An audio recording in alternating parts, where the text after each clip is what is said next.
Have you noticed how people do not keep their word anymore? That people can sign a contract and then they can say, yeah, I changed my mind. If you've seen these NFL contracts, it's like, well, it doesn't really matter. I'm not going to play if you don't pay me more. I think I'm better than that. People don't keep their word. They change their mind. They say, well, I can get a lawyer to get out of that. Keep your word. If you don't keep your word, you're headed for disaster. Look at Ezekiel chapter 17.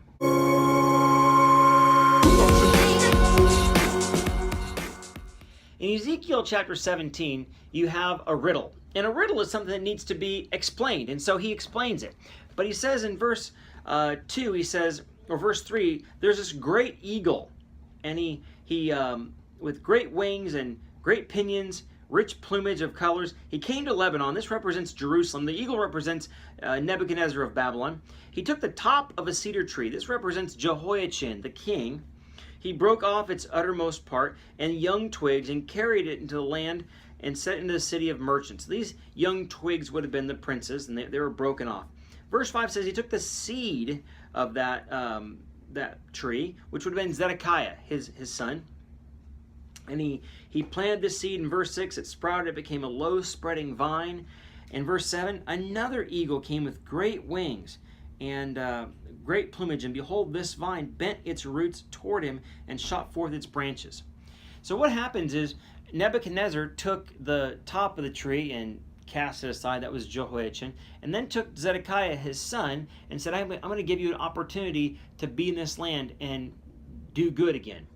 But another eagle came along. This was Egypt. And he says, I'm going to turn my roots towards you.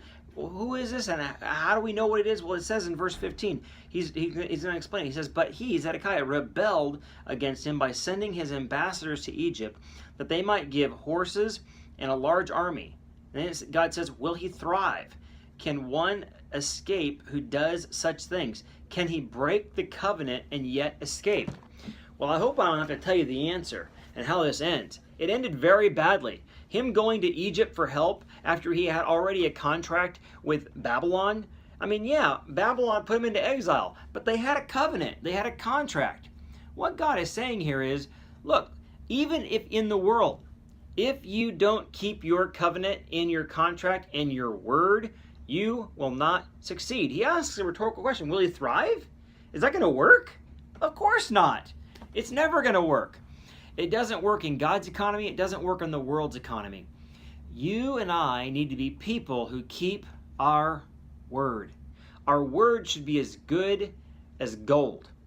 There used to be a time when nobody would break their word, because if you did break your word, people would say, oh, you're a word breaker. You can't be trusted.